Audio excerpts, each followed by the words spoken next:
Я приветствую вас, дорогие друзья, уважаемые гости и подписчики моего канала. Всем большое спасибо, что дождались. Да, немножко сбитый такой график. Всем приношу извинения за эти 6-7 минут небольшой задержки. Все в порядке. Вижу, в комментариях волнуетесь. Друзья, решил пошуметь. Да? Меня постоянно висит дамоклов меч времени. Времени вроде как поздно. И все говорят, шелест, ты шумишь по 2 часа, мол, долго. Ну, давайте как-то пытаться ускоряться. Хотя, видите, как вот очень хочется многое для вас подготовить и о многом сказать, и о многом услышать, да, от вас и прочесть в комментариях. Потому что, если честно, то тот этап, в котором мы сейчас пребываем, он не вселяет оптимизма вообще.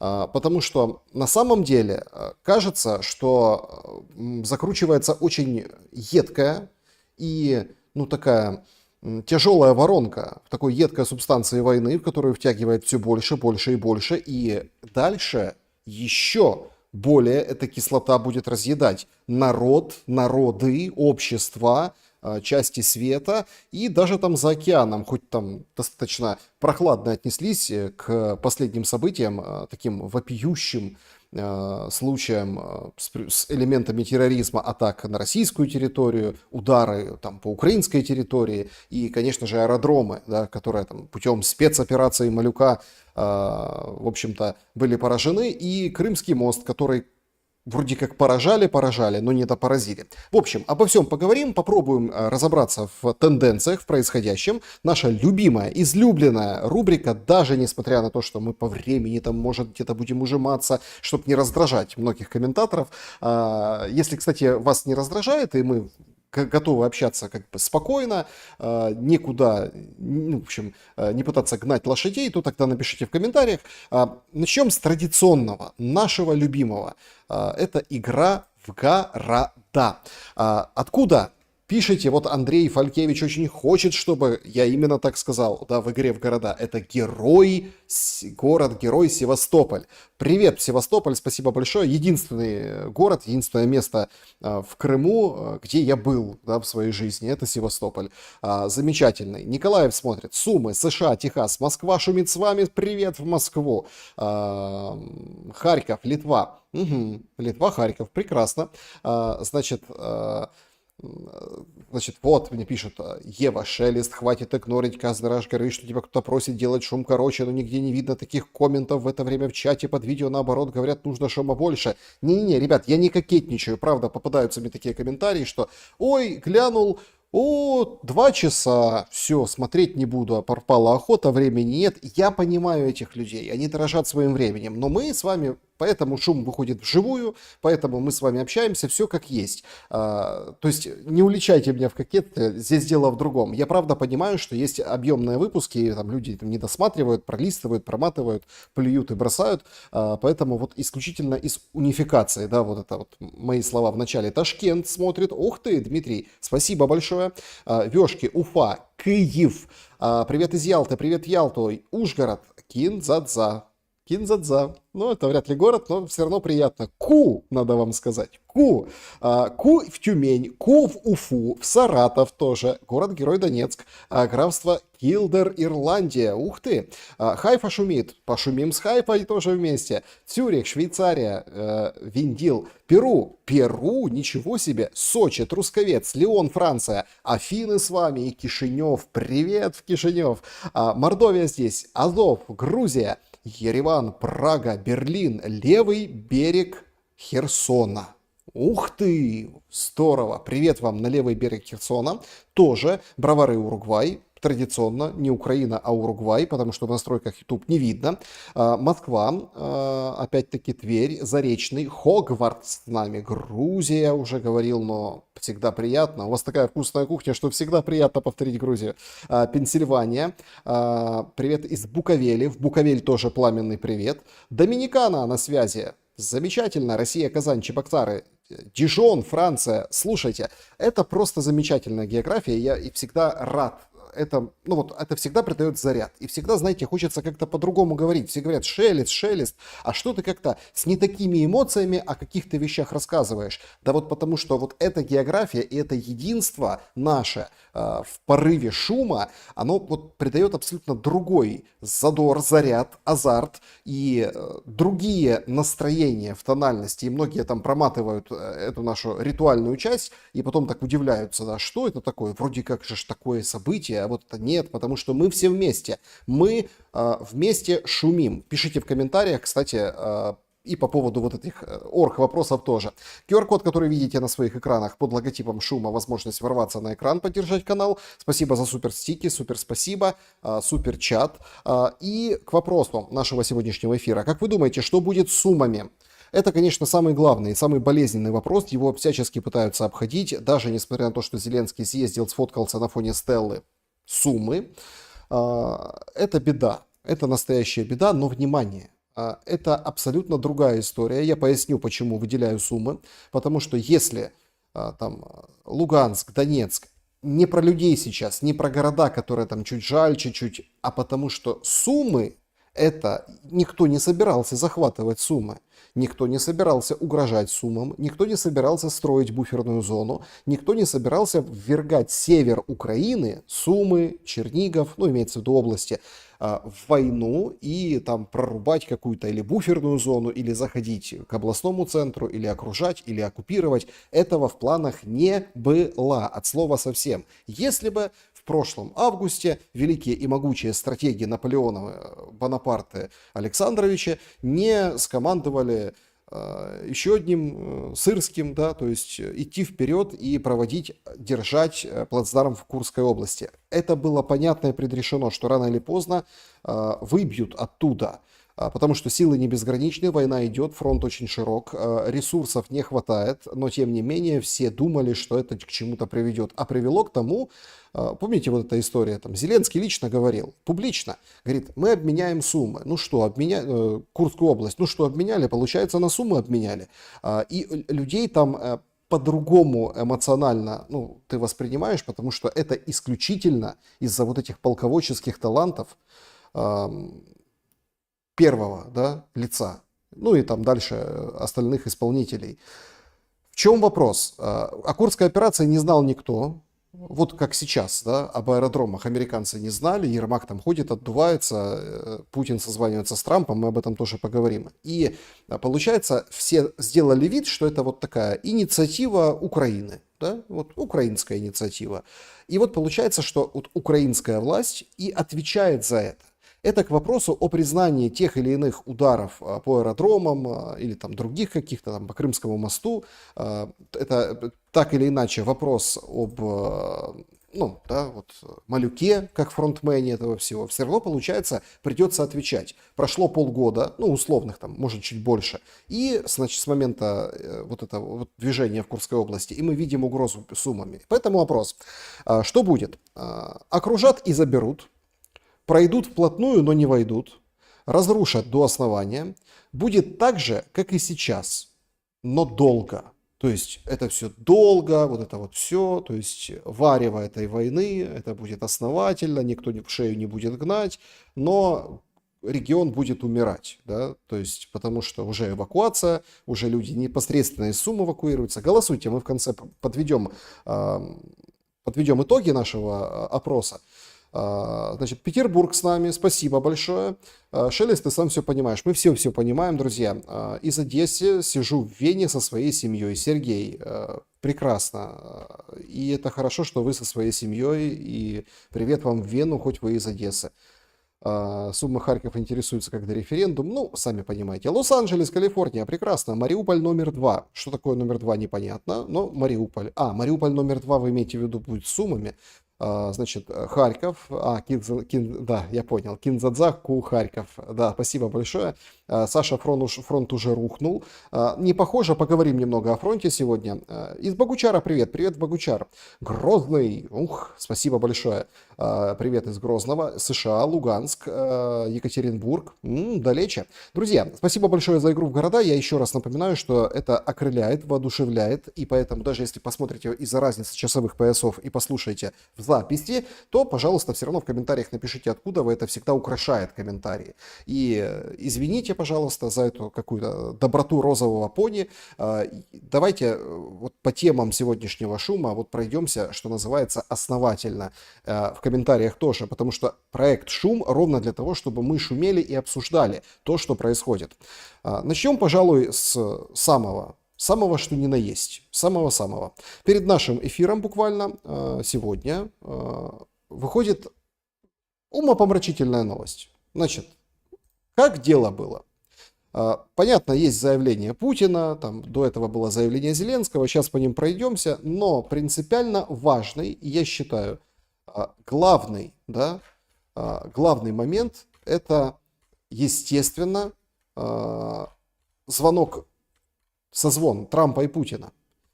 Необыкновенная история. Почему? Потому что выходит Трамп и о нем фактически сообщает. То есть никто о нем не сообщил. Вышел и первый сообщил Трамп. Что говорит? Я только что завершил разговор. Звонок длился около часа 15 минут. Мы обсудили атаку Украины, российские самолеты на аэродроме. Также недавние действия с обеих сторон. Это был хороший разговор, но пока он не приведет к немедленному миру. Вот это важно. Разговор хороший, но к миру не приведет, пишет Трамп. Путин выразился предельно четко. Он намерен ответить за атаку по аэродромам. Ну а дальше пошла там ситуация с Ираном. Завтра вроде как мы должны, ну если все срастется и все будет нормально, по идее, по плану у нас со Степаном Геннадьевичем Тимурой обсудим Иран и вот эти все диспозицию дальше.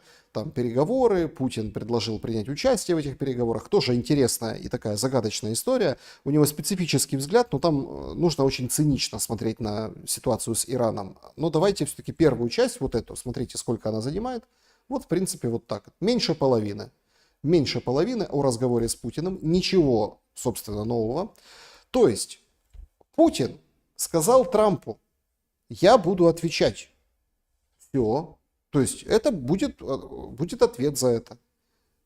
Трамп признал, что разговор хороший, но к миру не ведет.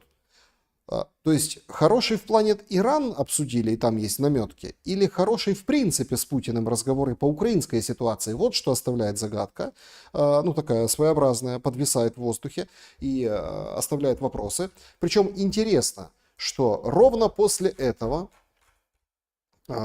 выходит, ну это тоже, простите, пожалуйста, ну понятно, тут комментарий Кирилла Дмитриева, тоже нужно сказать, что он заявил, что прямое общение между президентом Путиным и президентом Трампом необходимо для того, чтобы преодолеть дезинформацию и освободиться от ложных нарративов. Только диалог на высшем уровне может вернуть правду и стабильности, да, путь к правде и стабильности, написал Дмитриев. Но все переполошились, потому что вот, да, Трамп удаляет этот пост. И какое-то время, минут 30, да, около того, все как бы повисли в неизвестности. А что такое? На сайте Кремля тоже. Сначала же был разговор с Трампом, потом разговор с Папой Римским, где Путин сказал, что он за политико-дипломатическое урегулирование конфликта, имеется в виду в Украине, и поблагодарил Папу Римского за инициативу. То есть вообще интересная очередность. Трамп, потом Ватикан, и тут Трамп удаляет. И все же думают, в чем дело, к чему все идет, почему так? Оказывается, все просто. Поспешили опубликовать, и поэтому, ну, собственно, уже вышел Ушаков, он рассказал в деталях, ну, как бы на брифинге. В принципе, мало что отличается, но тем не менее, то есть нужно было похоже на то, что нужно было одновременно, да, и просто не успели по времени. Потому что Трамп перепубликовал этот пост. То есть то же самое опубликовал снова. И эти догадки, и вот эта вся история, она рухнула. Она просто рухнула, и, ну, как бы никакой конспирологии, все в порядке. Представляете? То есть разговор хороший, но к миру не приведет. это раз, и будет какой-то ответ. О каком ответе идет речь, можно гадать. Я все-таки рискну предположить не ядерный, хотя все, ну, все право, да, все предпосылки к ядерному удару доктринально в российской стороны есть. Но орешник будет. Судя по всему, будет. Куда, по каким целям. И опять-таки, тут тоже очень важный момент. Все помнят предыдущую эпопею с орешником, когда его ждали, ну тогда, когда закрывали небо над Капустиным Яром и прочее, что будет предупреждение для мирного населения. Выглядит максимально странно, потому что, понятное дело, никто не предупреждал, когда атаковал аэродромы со стратегами, или никто не предупреждал, что будут подрывать там железную дорогу, или чего больше, там, наносить удары по Крымскому мосту, хоть тот и уцелел и выстоял, или там по Крыму, по подстанциям, еще что-то. Но тем не менее, орешник будет предупреждение. Это было сказано. Это было сказано, и вот тут очень интересно. То есть, если будет предупреждение, то тогда мирное население должно принять меры. Предупреждение сегодня, кстати, было от американцев.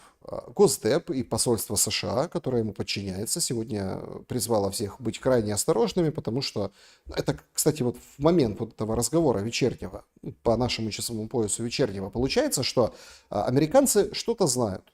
И это что-то, это, ну, как бы на поверхности. Будет массированный удар, будет орешник, поэтому прячьтесь. И они нормально, так сказать, ну, вот к этому отнесутся. То есть уже вызывать после этого удара к какому-то там вселенской справедливости или там мировым санкциям не приходится. Путин перед разговором с Трампом провел некое совещание, ну, со своими, ну, скажем так, губернаторами и подчиненными. Мединский тоже выступал на этом совещании, докладывал по Стамбулу, совещание большое, селектор, да. И на этом совещании вышел Мединский, вновь повторил историю о детях. Ну, я освещал в предыдущих, скажем, видео и интервью о том, что, в общем, эти дети, то есть, смотрите, их 339, но мы их еще проверим, то есть не 20 тысяч. Причем Путин встретился с Львовой Беловой по детям, потом Мединский выступил на этом совещании. Ну и вообще, как бы, Мединский резюмировал, что теперь мяч по всем гуманитарным инициативам на стороне Украины. Вот так, мяч там. Путин реагировал интересно. Вот один из фрагментов его, как бы, реакции по поводу переговоров. Не с кем говорить, говорит Путин. Только подтверждает наши опасения в том, что и без того нелегитимный режим в Киеве, захвативший когда-то власть, постепенно перерождается в террористическую организацию, а ее спонсоры становятся пособниками террористов. Вспомним, еще совсем недавно украинские власти и их союзники грезили о стратегическом поражении России на поле боя. Сегодня на фоне огромных потерь, отступая по всей линии боевого соприкосновения, пытаясь запугать Россию, киевская верхушка перешла к организации террористических актов. И в то же время просят приостановить боевые действия на 30, а то и на 60 суток. Просят о встрече на высшем уровне. Но как же проводить в этих условиях подобные встречи? Угу. То есть, смотрите, риторический прием. Ну как же проводить такие встречи в таких условиях? О чем говорить? Кто вообще ведет переговоры с теми, кто делает ставку на террор, с террористами? И за что их поощрять, предоставляя передышку в боевых действиях, которая будет использована для накачки режима западным оружием, для продолжения насильственной мобилизации и подготовки других террористических актов, подобных тем, которые были осуществлены в Брянской и Курской областях. То есть Стамбул как бы под очень большим вопросом. Стамбул фактически и, ну, то, что, о чем говорит Путин, это как бы условия Украины. Это вот меморандум украинский. И его вот так политически выверено, да, вот, комментирует меморандум комментирует Путин, накладывая на события, которые предваряли обмен этими меморандумами. Примечательно, что об атаках на аэродромы мы услышали от Трампа позже. Да? Путин на этом совещании этого не касался. Хотя вот эти все посылы про терроризм, они исключительно относятся к тому, что Следком, Колокольцев, в общем, все официально. Мне тоже в комментариях писали: Шелест, да что ты, подождите. Есть официальные документы. В прошлом шуме, в воскресенье, была вот эта вот чехарда. То есть сначала написали подрыв, потом говорят нет, обрушение. Вот по состоянию на сегодня, это вот сегодняшний, опять-таки смотрите, сколько прошло дней с момента атаки и с момента подрыва железнодорожных путей и моста. И вот сегодня все четко, понятно. Американская взрывчатка, заложили ДРГ, одну нашли, следы взрыва, эксперты, все. То есть вот такая история. И вот этот момент теперь понятен. Взрывчатка американская. Поэтому в этот же день говорили Рубио, Лавров. Поэтому взята была вот такая определенная пауза в 2 дня. Поэтому сегодня к вечеру, среды, созваниваются как бы Путин и Трамп и могут говорить о, как вы понимаете, о стратегах и о других вещах. Примечательно, что Ушаков на брифинге, среди прочего, высказал очень интересную вещь. Сейчас в последнее время Зеленский продвигает, это началось еще с первого Стамбула, возобновленного, с Анкары, от Эрдогана. Эрдоган тоже не против. Ну, у Эрдогана своя история. Он говорит, конечно, мы готовы, мы все примем, пожалуйста. И Путина, и Трампа, и Зеленского, и проведем все на высшем уровне, и я буду, все будем, давайте. То есть Эрдоган напоминает в этом своем посыле Лукашенко.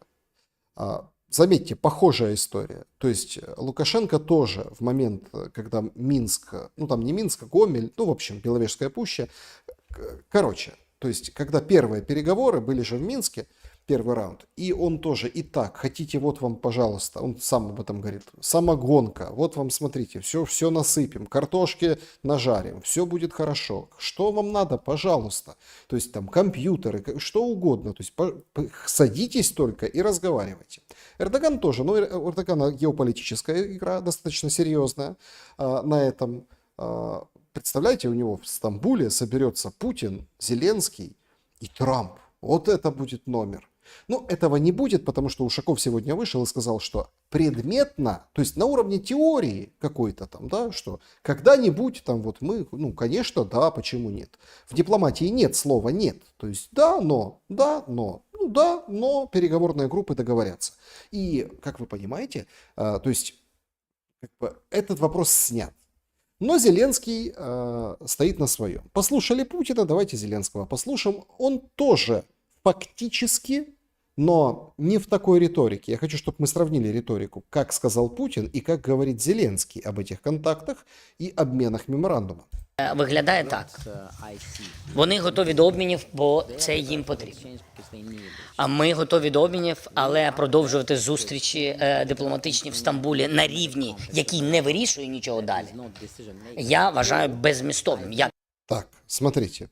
Мы сейчас, простите, пожалуйста, я знаю, что многих раздражает, но это надо, как это, есть эксперты, которые перекладывают это в текст, но мы так на аудиовизуальном уровне, с вашего позволения, то есть они это делают, потому что им это нужно, а нам...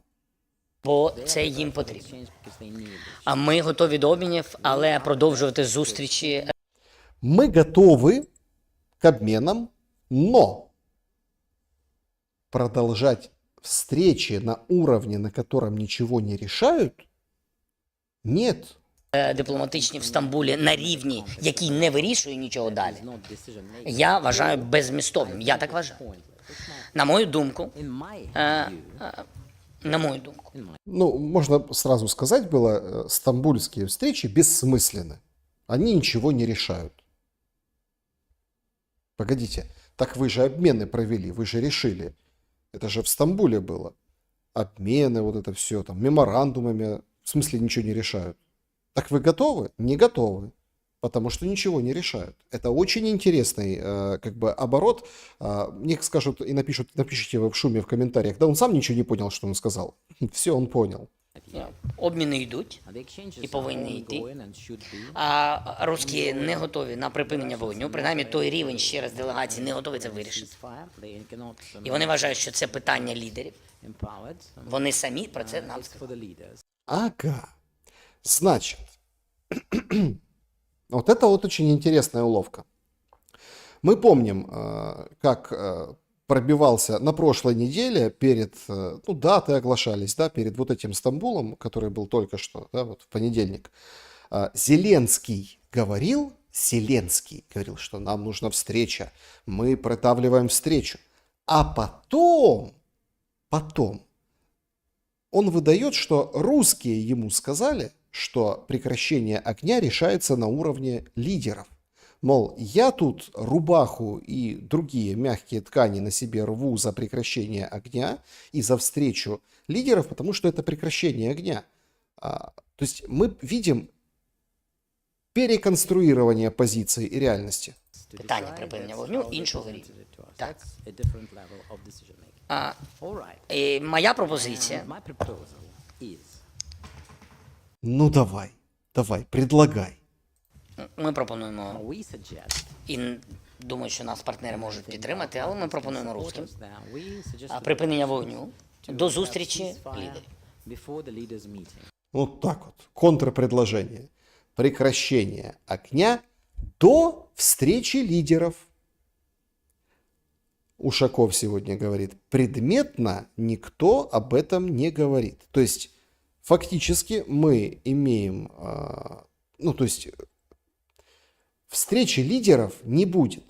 И Зеленский, когда, ну, помните, в Вильнюсе, там он интервью давал, это все видео так его записывали, когда назвал идиотами по поводу прекращения огня локальным, да, то есть вот это, чтобы трупы пособирать на определенных участках. Мединский, кстати, парировал, сказал, что через 2-3 часа Зеленский об этом, ну, как бы выдал на гора, ну, раскритиковал эту историю, но мы все равно продолжим настаивать, чтобы этот механизм заработал централизованного и, ну, да, то есть централизованно и по правилам.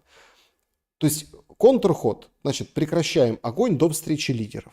Встреча лидеров, и теперь получается, ну, смотрите, с тем расчетом, что теперь будет как бы ловить Путин Зеленского. А готова встреча лидеров? Нет, не готова.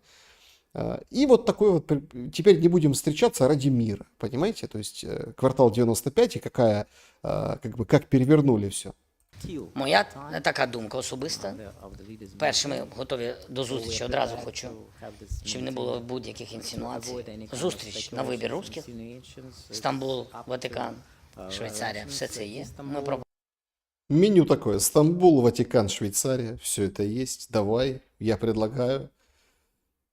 Это как это, не знаю.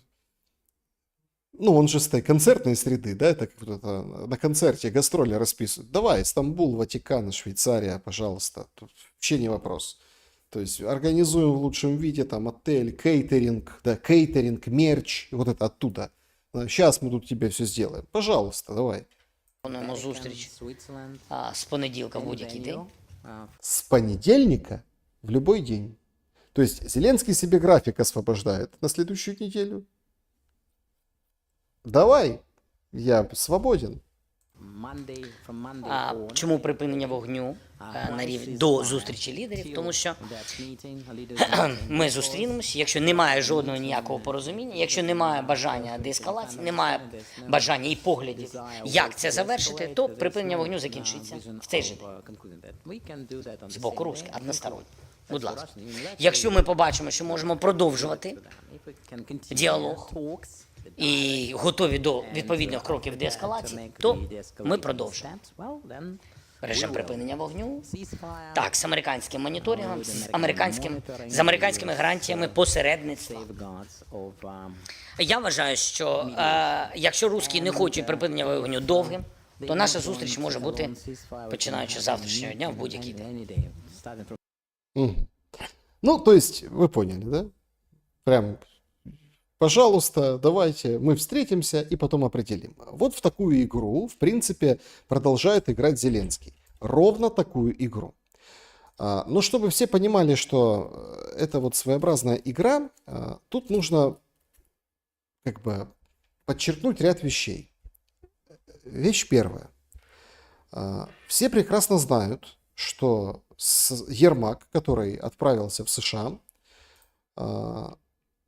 он же тут как бы растяжка продолжается, да, то есть Зеленский затаскивает Путина, мол, давайте, если вам долго, мы хоть завтра встретимся, если найдем общий язык, значит будет прекращение огня, если не встретимся или там встретимся и не найдем общий язык, то вы можете стреляйте дальше.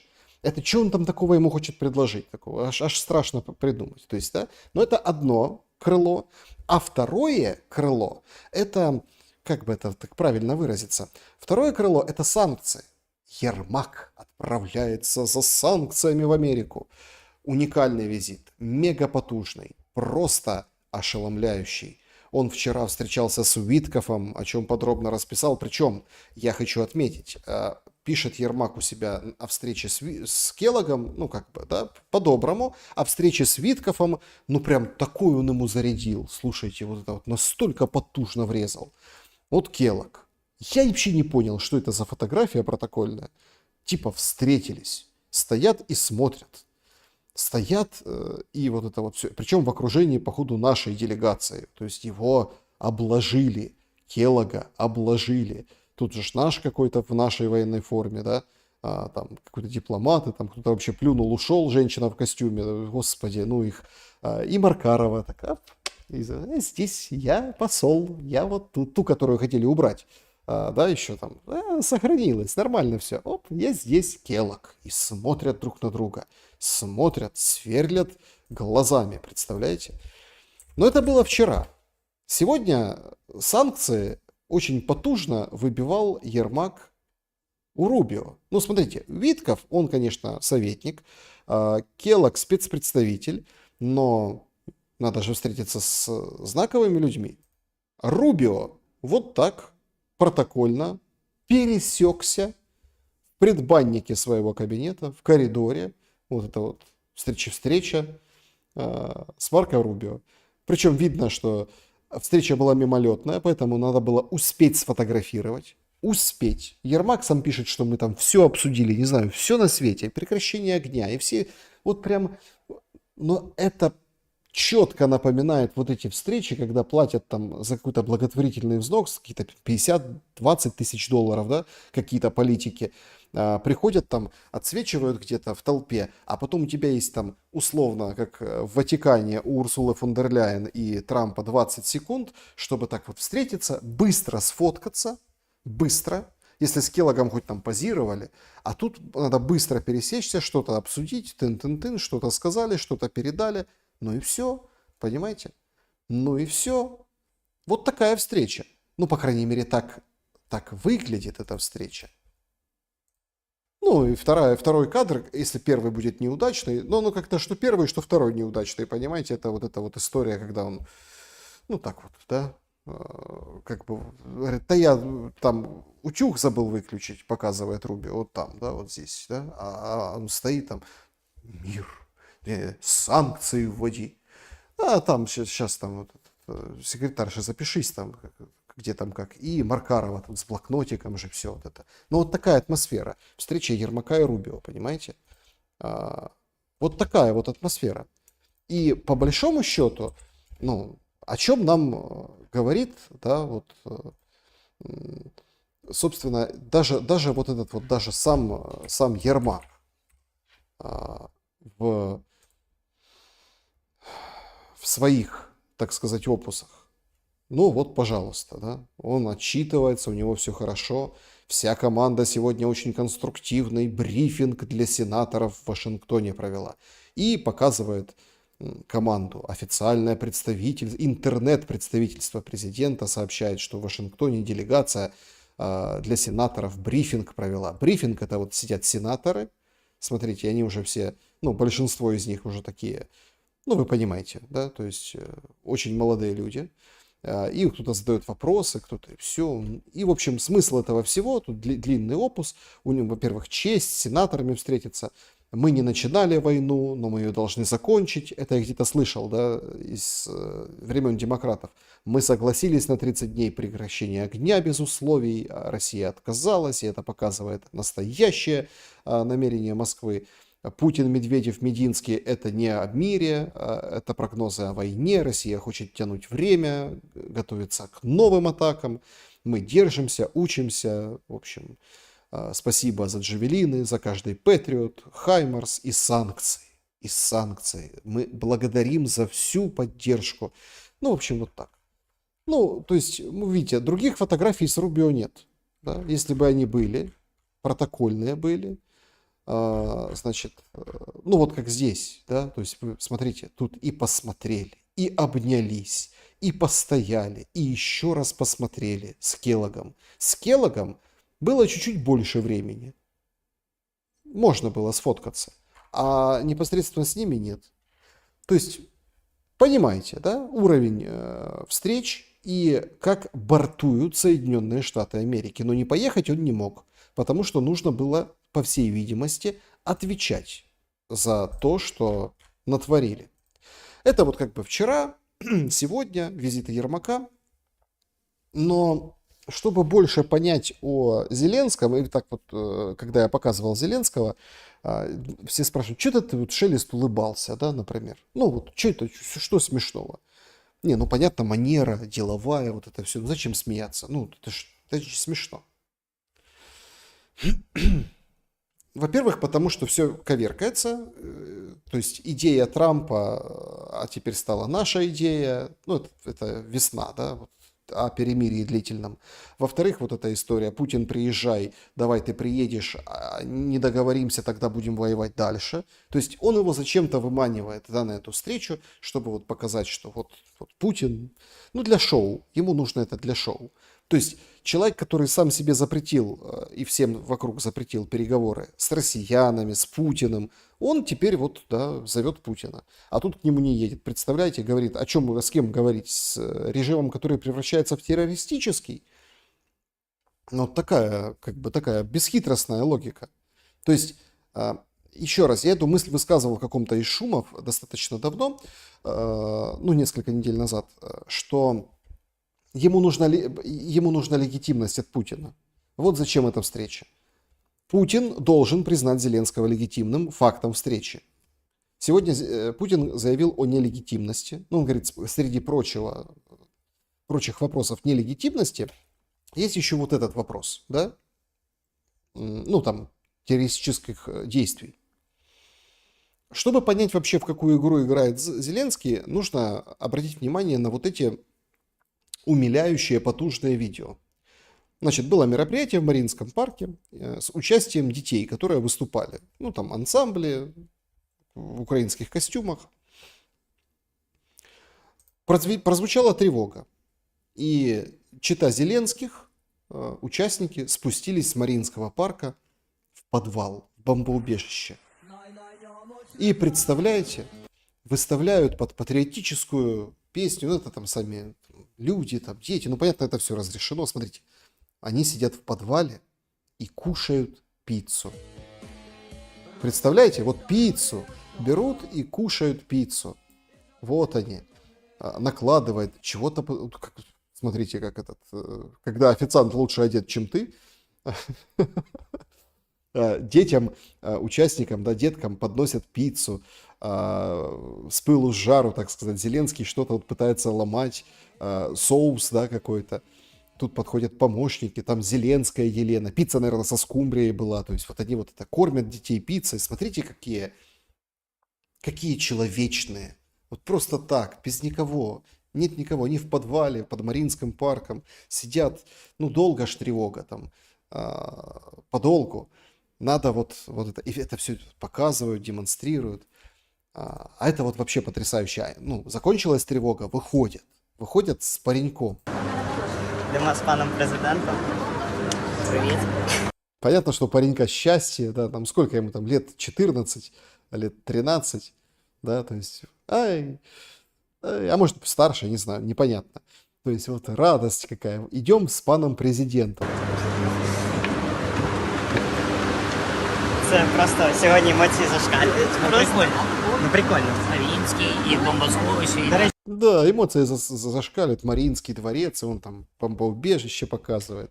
И вот они идут. И так хорошо им, слушайте. мені сказали там охоронець з чемоданчиком, що в чемоданчикі, знаєте що? Кнопочка від Storm Shadow. Це правда? Ні.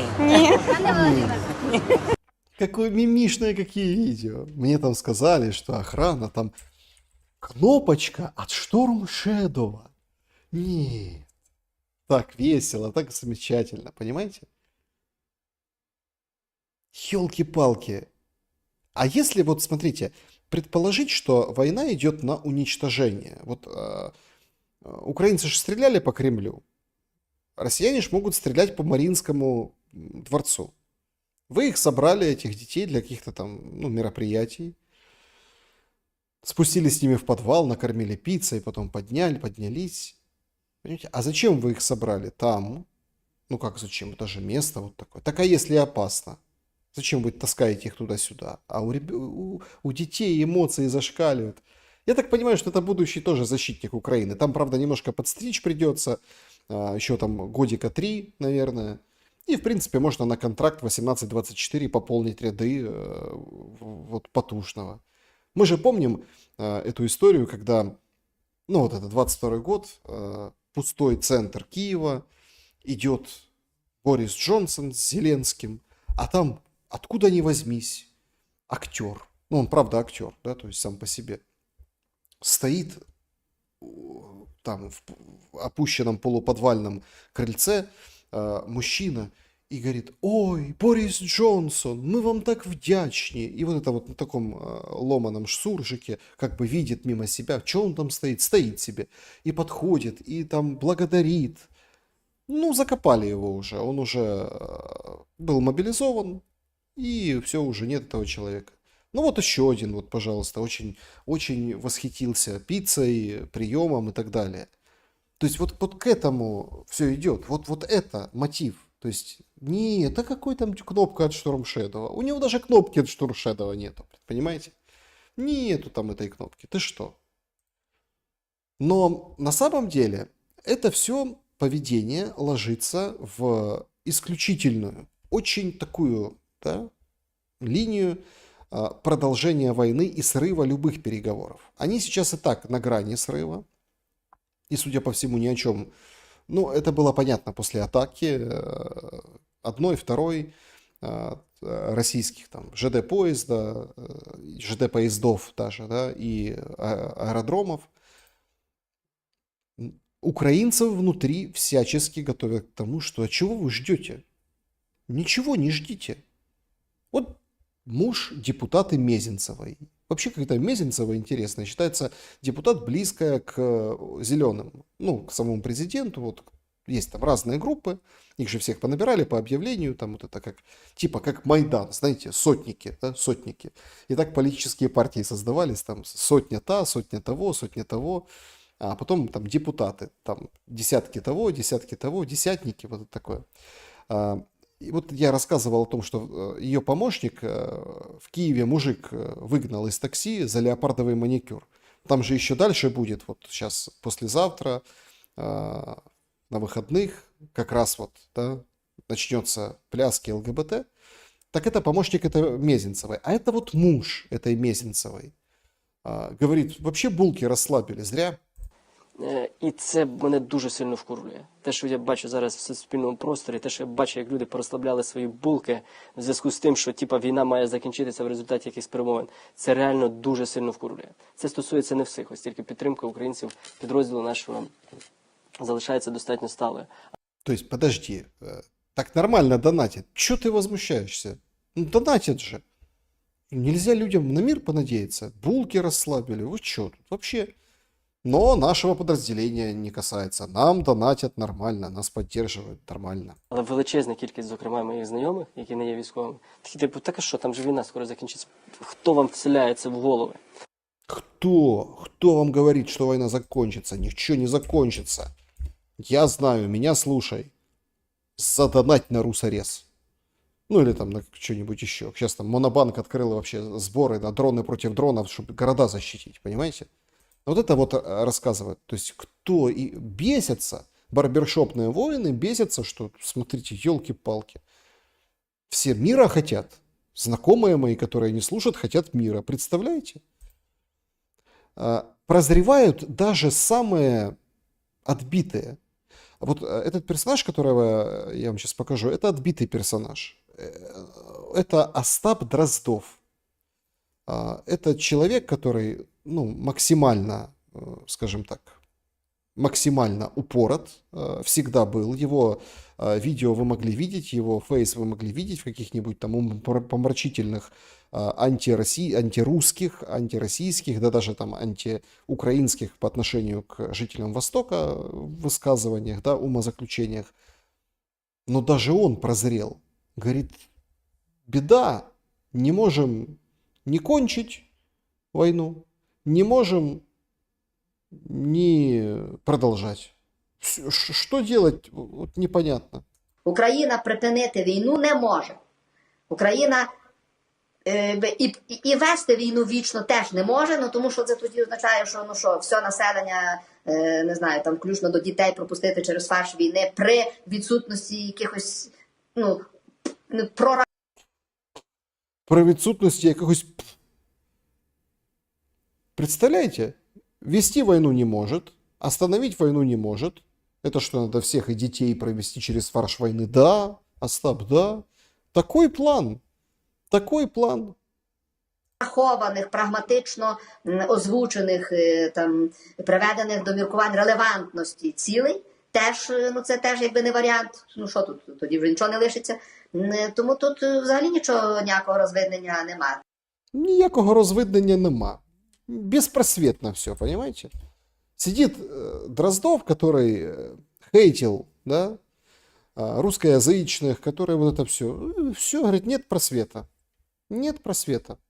Вы знаете, ладно, Дроздов, да, там, ну, он же не служит, ну, как бы он творит, он же журналист.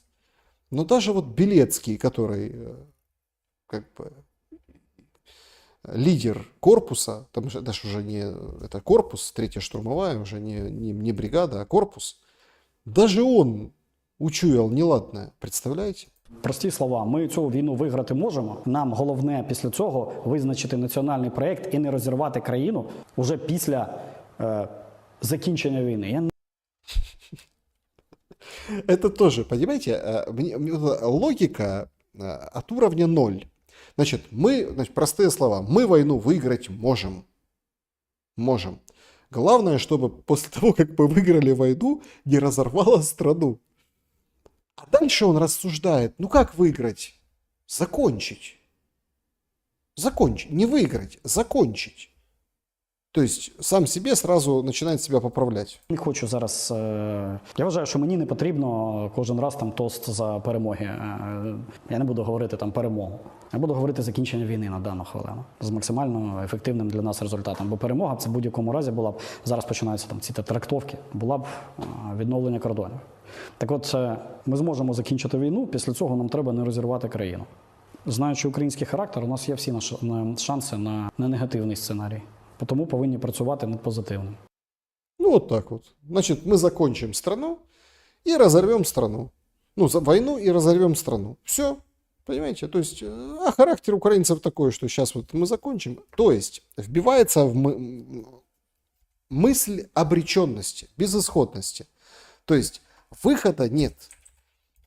То есть, тут Зеленский, с одной стороны, говорит, Путин, давай встречаться, вот мы с тобой сядем, решим, и вот все, да. До этого момента, пока не сядем, давай прекращение огня. А потом давай прекращать прекращение огня. И вот это вот танцы вот эти все, да.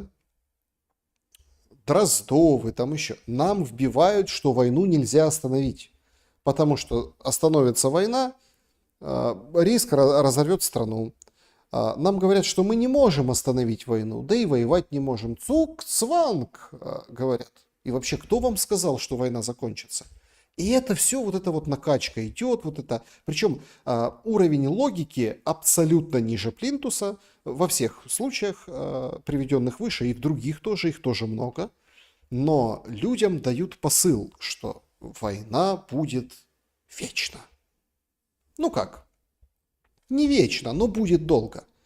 И люди, вот это, понимаете, это идет как, правда, как вот эти там вышки, да, которые, вышки, которые воздействуют на людей, да, как там Стругацких, да, вот вышки, все, вышки, и все, и как бы ты вот это вот, тебе говорят, война будет дольше, нам нельзя, если мы остановимся, мы умрем. И иди вот это, над пропасть, вот это люди идут, над пропасть, падают в пропасть войны. А там хватают, понимаете? Сегодня в Киеве на мосту Патона в пробке, а там всегда пробки, мост Патона, из автобуса пытался удрать мужчина. Что нужно решить? Блядь, ну давай я сейчас буду рассказывать, что нужно решить. Вали.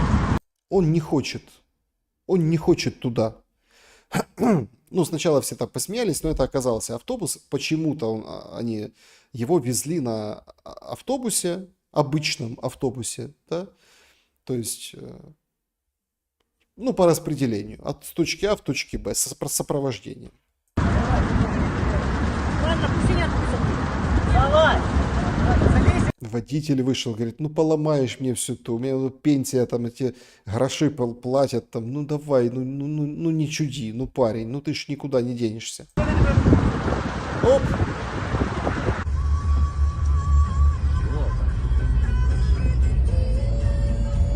Слушайте, я, конечно, понимаю, что там скоро ЛГБТ-фестиваль в Киеве, несмотря на войну, несмотря на там все остальное, но не до такой же степени. Слушай, ну уймись.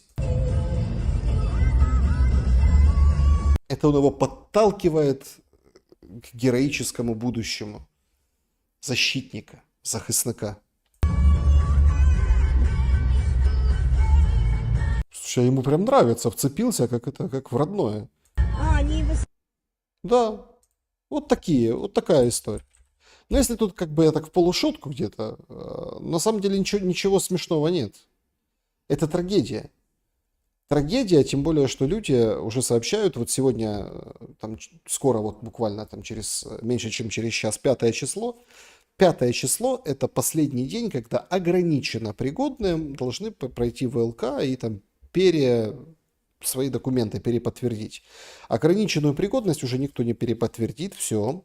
Там депутатов куча заявляла, и вообще по статистике, короче, годны все.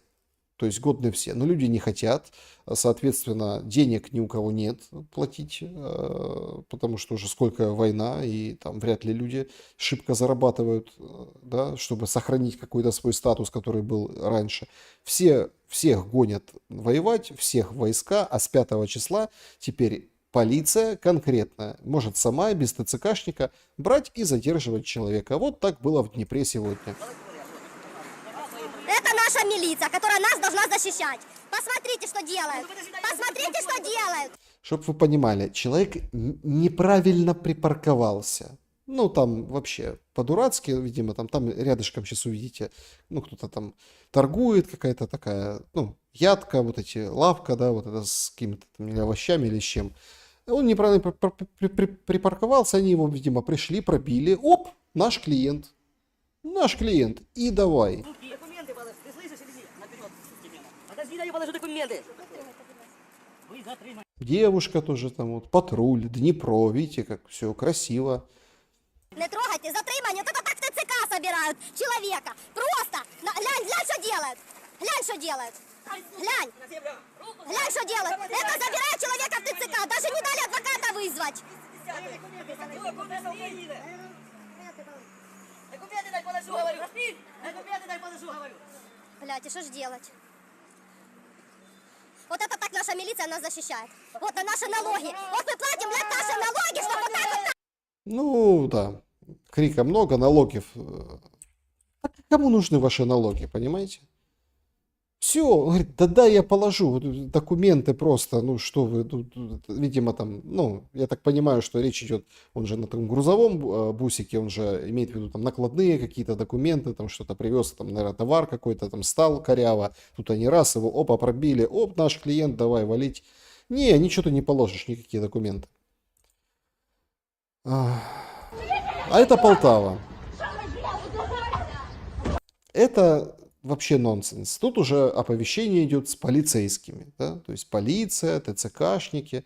Люди все-таки, конечно, молодцы. Вот Полтава, полюсная 8. Вот так вот.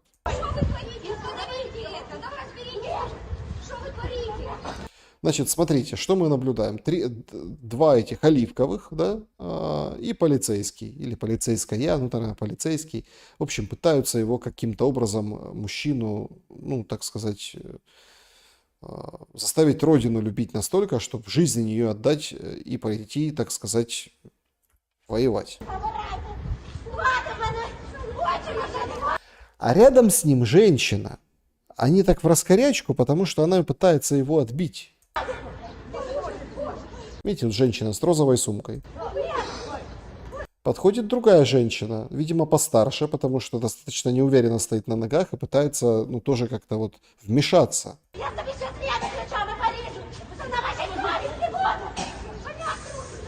Ой! Что это такое? Средство от комаров, наверное.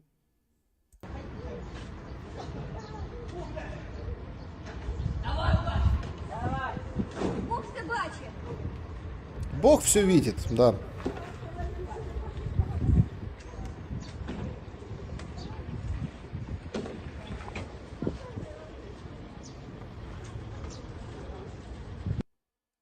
То есть вот так это проходит. Женщина вцепилась в мужчину. Так получилось, что... Ну, и мужчина покрупнее, там, и женщина тоже боевая. И как-то так вот перехватили все баллончиком в глаза. Поняли, что те уходят в слезах, потому что газ слезоточивый, перечный. И разворачиваются и уходят. Вот такая мобилизация в Полтаве. А это тоже Полтава, представляете? ТЦКшники проверяют пассажирский транспорт. И завязывается какой-то странный разговор с пассажиркой, тоже с женщиной. А что ви ржете? У вас війна или що у вас? Или цирк? А мене чоловік там 2 роки. Значит, женщина говорит, а что вы тут ходите? Тут это? Они ж ходят, стебутся, прикалываются, они ж такие все. А женщина говорит, а что вы тут ходите? Что вы кошмарите людей? То есть не остановили автобусы, давай же что-то всех там, каждого, да. А у меня муж, говорит, 2 года там. Мой муж там 2 года. Там имеется в виду, когда они, ну, люди говорят там, это не в тылу где-то сидит там, склад охраняет или там чего-то где-то катается. Да? Там это там. Это такой сленг, чтобы просто люди понимали. То есть это не вранье. То есть так говорят реально люди, у которых люди там. Очень близко к передовой или не, прям в окопе. А де ви служили? Скажіть, будь ласка. Что? Я, говорит, не рожден для войны. Татуировочка там модненько вот здесь набивать. И я не рожден для войны. Это прям как... И голосом сказал, как Верка Сердючка вот пела, да. И я рождена для любви. Что там это... Мимоза там, да, вот это. Ну где ж ты, мой юный пион? Вот он, юный пион. Копнули немножко этого полтавского товарища. Оказывается, он по блату в ТЦК. У него там то ли мать, то ли супруга. Короче, родня работает в ТЦК. Вот его пристроили в группу оповещения, натянули форму, все. И вот это он там общается, говорится, работа на воздухе, работа с людьми. Там прикалывается, смеется. Ну это как, знаете, это как парковщик, да? Вот это вот ты. Видишь, парковщик. Только парковщик тебя не может заломать и вот это все газом забрызгать и так далее. Говорит, я не рожден для войны. Ви не рожден для війни? Ну ти хуйло, блядь. Чесно. Що, як і я? Так я в тебе запитую, де ви були? Вот так вот. Никто не может ничего рассказывать.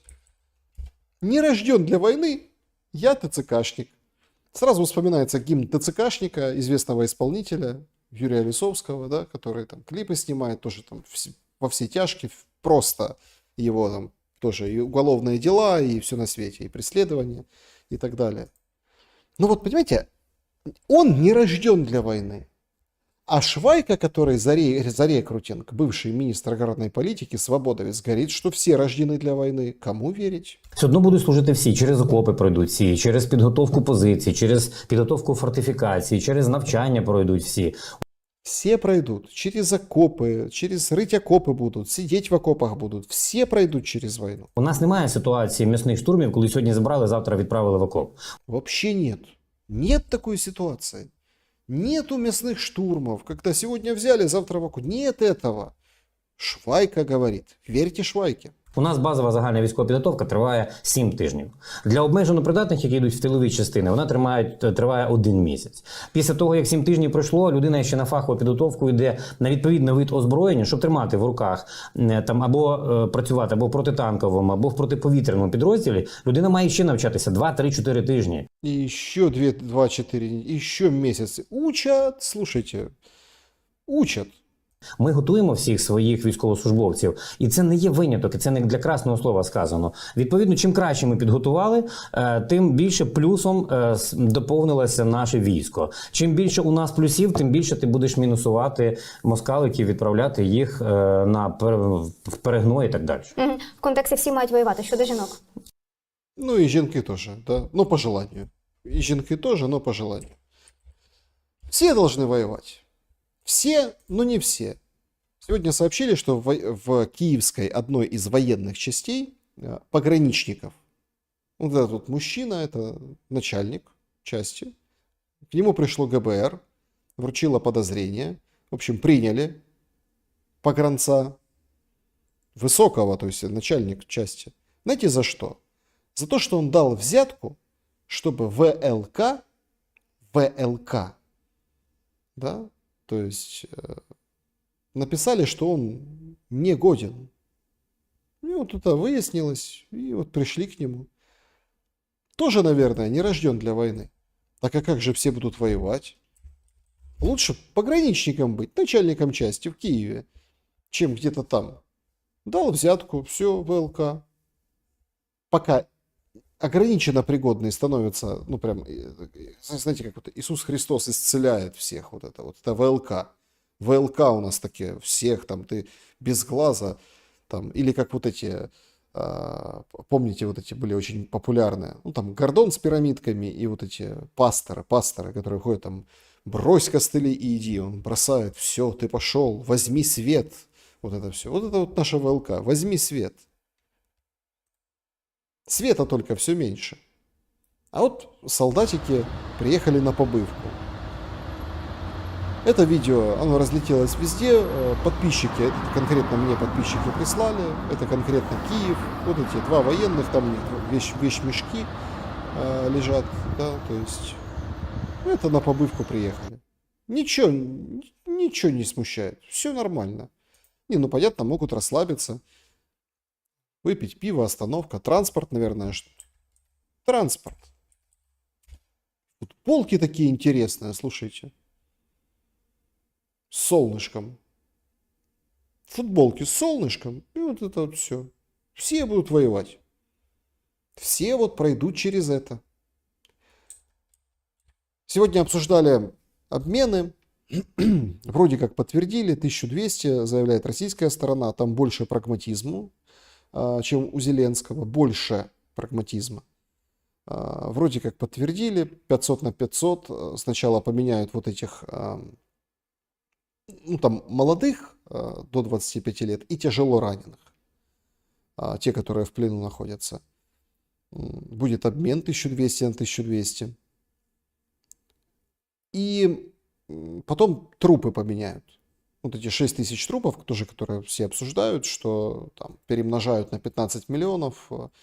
Понятно, что мало кому кто что заплатит, потому что там же есть определенные условия, а если дезертировал, а если сам сдался в плен, то нет. А тут, ну, в общем, нужно доказывать.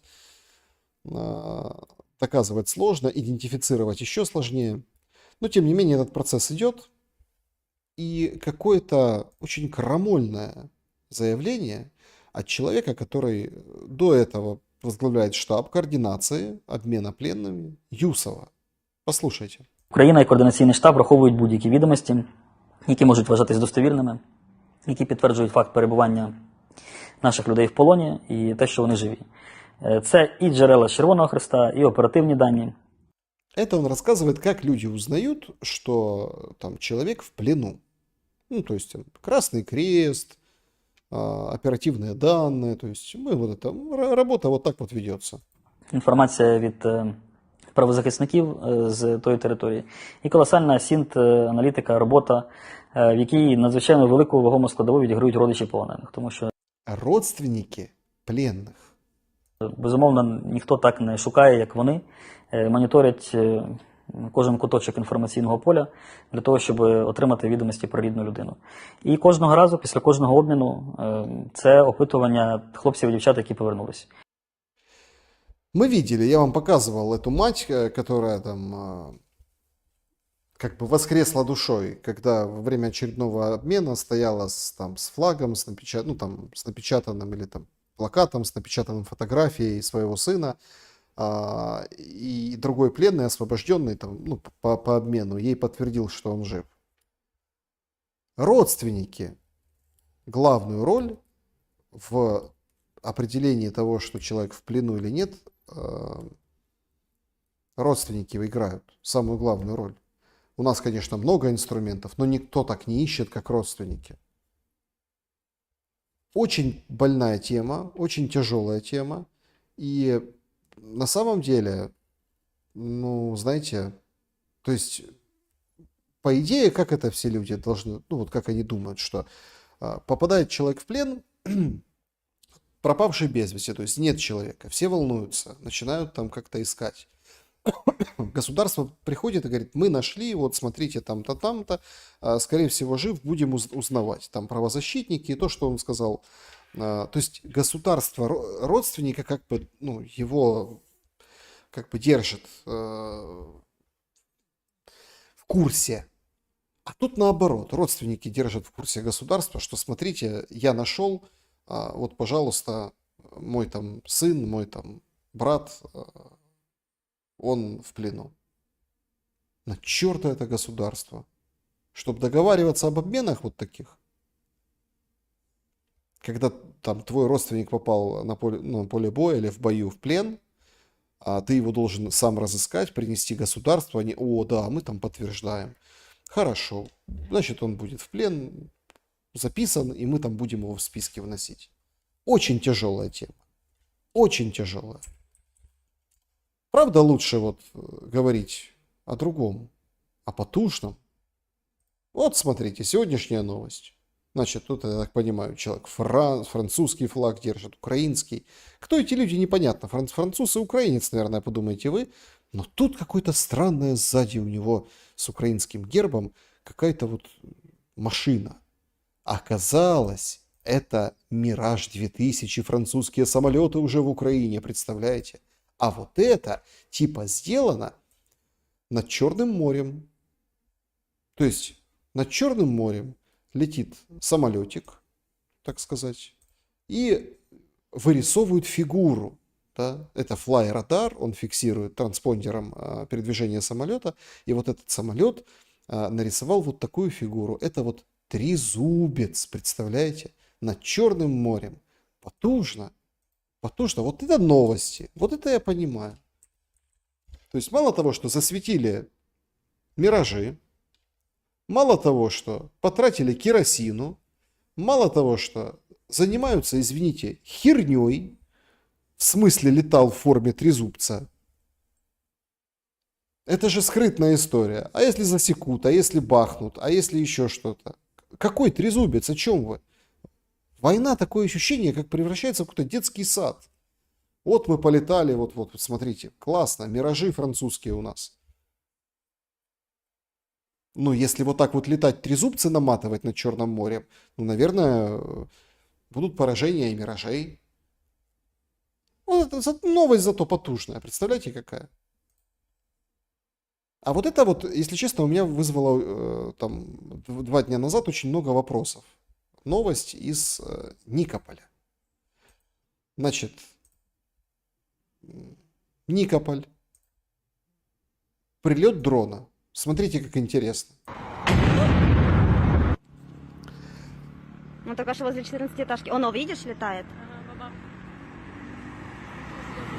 Значит, вот здесь вот кружит дрон, да, вокруг. Он подлетел к самой 14-этажке. Вот его ловит, ну, флаг Украины, понятно, да, Никополь. Гондон, блин. Он вот так облетает. Очень долго, кстати, облетает. Замирает, подходит ближе. Угу.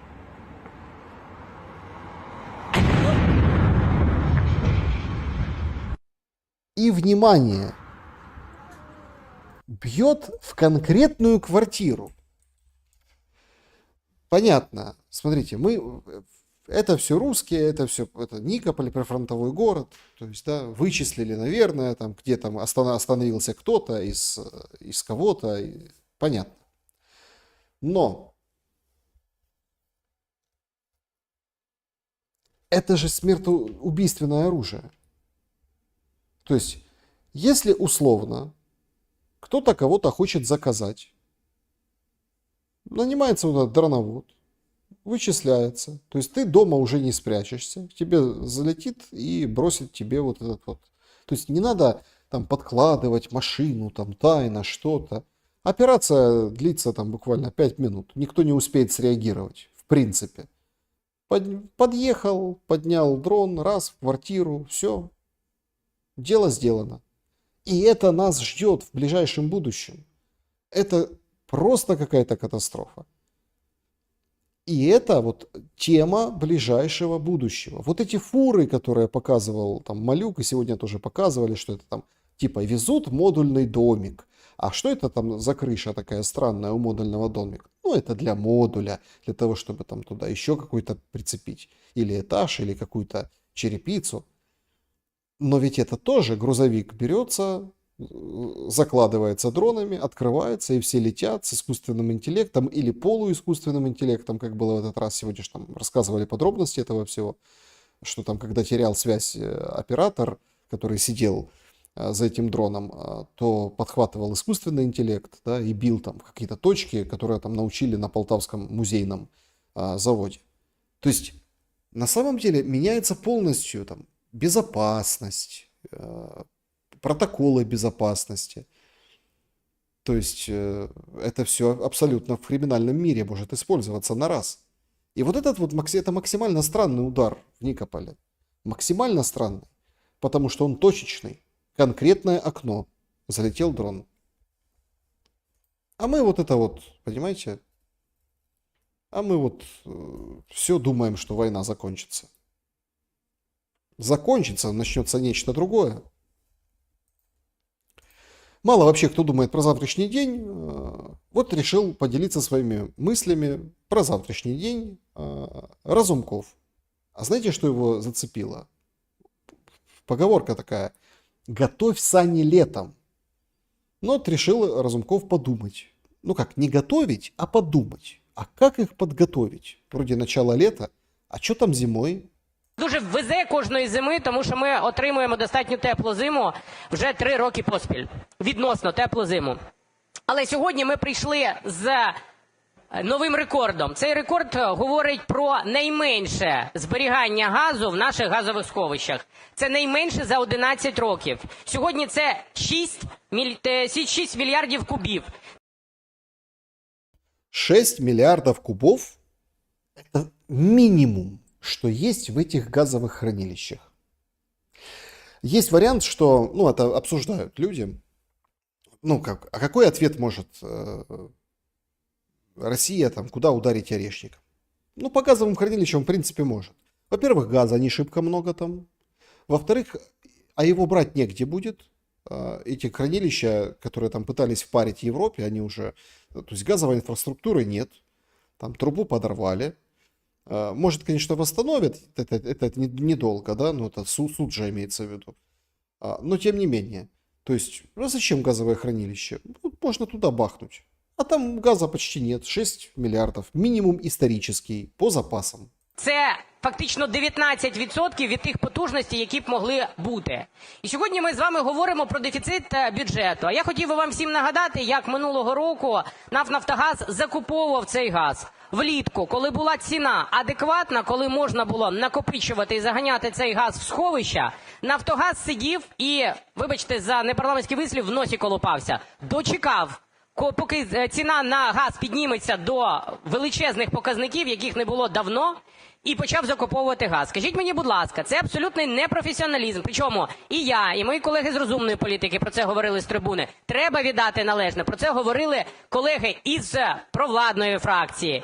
Звертали увагу на те, що це абсолютно неефективне використання коштів. І сьогодні ми з вами підходимо до того, що ситуація аналогічна. Ми підійдемо до цієї зими, і в нас не буде газу, тому що немає вже, на щастя, ні Кубракова, ні Наєма, які відповідали за нібито укриття, на які витратили мільярди гривень, а після цього виходять газовики, кажуть, що в нас знищена більша частина наших видобувних шахт, видобувних свердловин, які добувають газ. І ми сьогодні не можемо наповнити свій бюджет. Паралельно з цим, давайте повернемось до того, що ніхто досі не поніс за це відповідальності. Я дуже сподіваюся, що... Ну, понятно, відповідальности даже можно дальше не слушать, неинтересно. Смотрите, газа нет. Газ, который добывается в Украине, побили. В хранилищах нет ничего.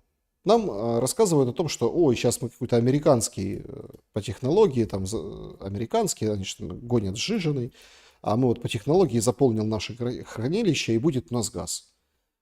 Ну, вот так вот, там, через Польшу кинут какую-то эту самую, то есть, там, ветку, времянку, и тут наполнят, и у нас будет газ, будет классно все. Это нам об этом говорят. Вот такие идеи высказываются. Но лето уже началось. Пока цена невысока, надо покупать. Но купят не летом, купят позже. Сейчас же денег нет. Дефицит бюджета. 400 миллиардов не хватает. Воевать не за что. Зарплат не будет. И газа не будет.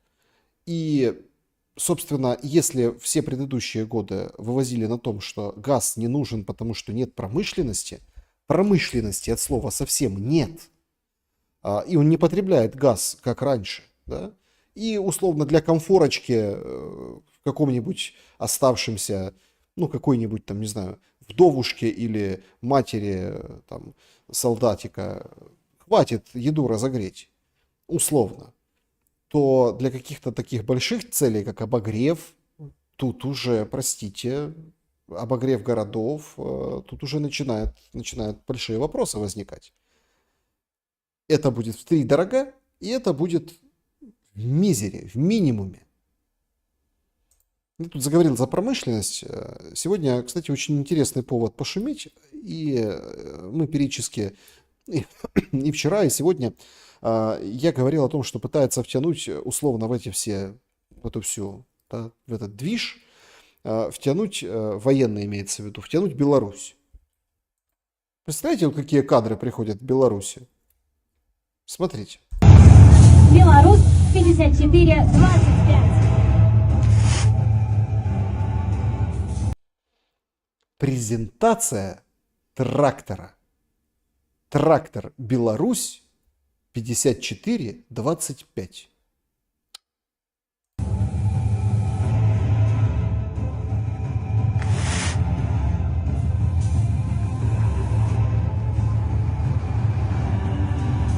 Женщины-кошки, десектиконы к бою. Или там автоботы, десектиконы к бою.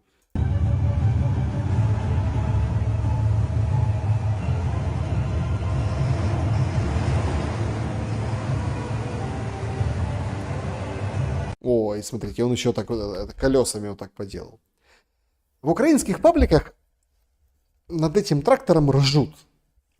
Ну, мол, смотрите, ржака. Ой, прикольно, смотрите, там девки какие-то там в масках, вот это все, там фейерверки, вот это все, вот это, там, фотографии, пафосная музычка срывают там, да. А вообще плакать хочется. Потому что это продукт промышленного производства. Это токари, детали, сборка, проектирование, там, усовершенствование. Это продукт трудоемкий. Это не выкопали картошку и не продали за границу. Это собрали вещь, которую будут продавать дальше. Обновили, выпустили новую модель. То есть это означает, что это как бы совершенствуется каким-то образом, да, обновляется. И это работает. Поэтому тут как бы не до смеха на самом деле. Нет, конечно, можно сказать, что там вот это тракторы, это такое, а вот там есть какие-то из других стран, американские, там еще модели, еще какие-то там немецкие, там, да, вот они круче. Какая разница, круче, не круче, лучше, не лучше? У них новая модель вышла трактора. А что вы ржете? Хочется спросить. У нас вышла новая модель дронов? Ну, так и у россиян вышла новая модель дронов. Дрон, который летит на каком-то дроне, то есть обычный вот этот Mavic, по типу того, что там Малюк запускал Малюк автобаза по аэродромам. Огромный такой дрон дальний, он летит, на нем сидит другой дрон, тот дрон долетает, довозит его до какого-то места. Короче, тоже с фурами, только в небе. Ну вот, точно так же, только в небе. Атака Крымского моста. Шурует вот этот бэк, безэкипажный катер, его увидит дрон и поражает его дрон. Все, там нет человека, ни здесь нет человека. То есть все, мы вот этим гордимся. Или машиной, которая можно сесть и с комфортом провести, например, там уборку поля какого-то, да, с каким-то там, или эффективно, или быстро, или классно, для того, чтобы получился хлеб или какой-то другой продукт. Какой продукт получится от вот этого крутого, нового, навороченного дронового решения? Смерть. А всем смешно, все ржут. Но подобные мысли знать нельзя. Заявления, вот эти все, вот это нельзя. У нас как принято? У нас принято, вот это ты знать не должен. Ты должен знать вот то, как надо донатить, как надо там еще что-то. А где ты черпаешь эти знания? По телевизору нет. Ну где там? В общении с людьми, ну может быть, есть адекватные люди общаются там по-нормальному друг с другом. Они как бы отсекают. Это как в Советском Союзе, знаете, вот там на кухне сидят нормально, там включили передачу. Ну как бы вот. Такое так. Так мы вот к этому пришли. Против чего так боролись? Знать ничего нельзя. Поэтому Telegram надо убрать. Знаете, кто сказал? Руководитель вместо Шуфрича. Шуфрича посадили, он сидит до сих пор. Он был глава комитета по свободе слова. Отдали этот комитет единственный. Это же зеленая власть. Она полностью все комитеты подмяла под себя. И отдали вот типа, ну, оппозиция, давай, Шуфрич, будешь за свободу слова. Причем полномочия перебрали в другой комитет. Короче, переделали тогда еще зеленые, слуги народа. А его же посадили и выбрали из «Голоса». Чувака, который ел козявки, реально. И смотрит вся страна, как он голосует. Выбрали депутата, а он это все, и там кушал их. Теперь он у нас руководитель свободы слова. Свободы слова. І, говорить, треба запрещати Телеграм. На жаль, дуже невелика частина в воюючому суспільстві обирає безпечне, а не комфортне.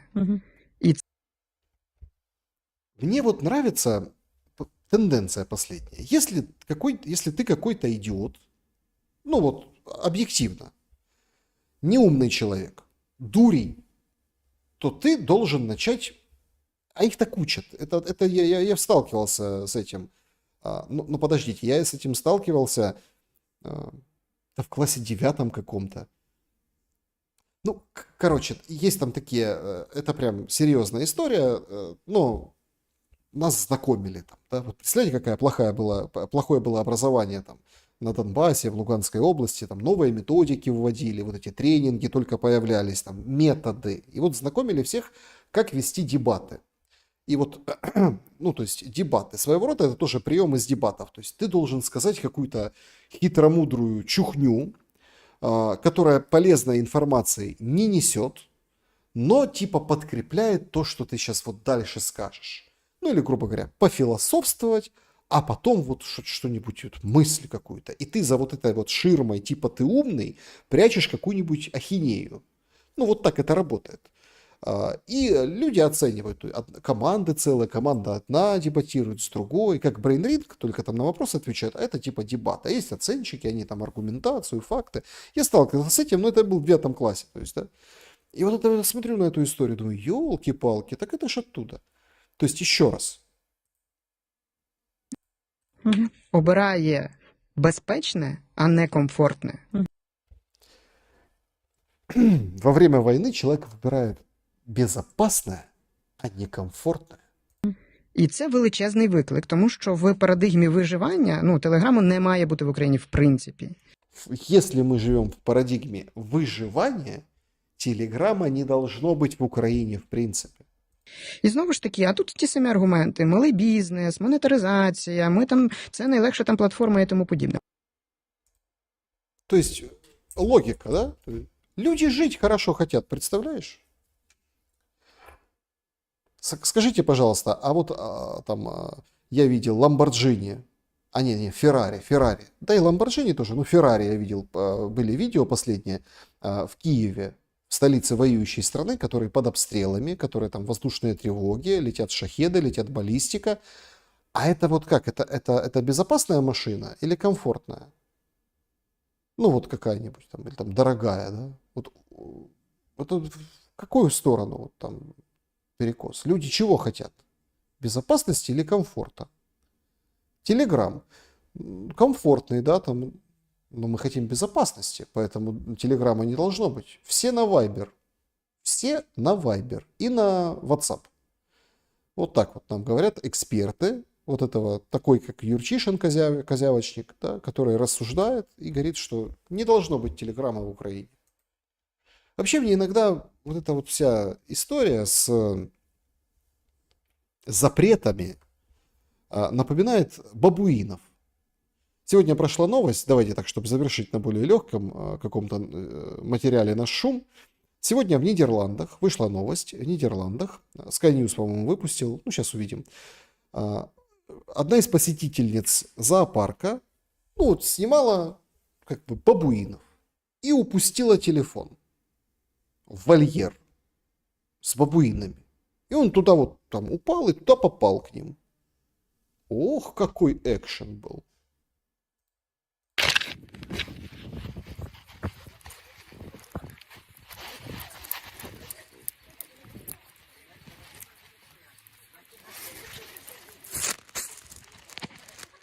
На зуб попробовали. Поняли, не оно. Сняли 7 роликов.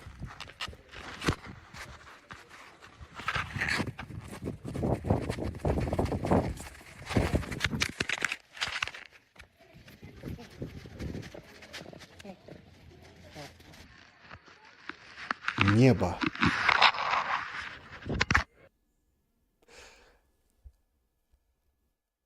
Когда людям дается технология, они должны прежде всего, осознать и научиться, да, с ней обращаться. А у нас вот комитет со свободой слова, это вот примерно вот эта история, когда, то есть, вот это то, что для будущего, да, попадает к тем, которые вроде как современные, молодые, но бабуины из лютого прошлого. Война. Нельзя. Взять этот телефон, ты ж бабуин. Даже бабуины его не били. На зуб попробовали. Полезали чуть-чуть. Схватили, побегали с ним. Потом там забрали, вернули, короче. Поэтому, собственно, запись и попала. Вот этой посетительницы зоопарка. Бабуины, понимаете? Но с другой стороны, мне могут правильно возразить. Так этих бабуинов кто выбрал? Этих бабуинов выбрали мы. Непосредственно.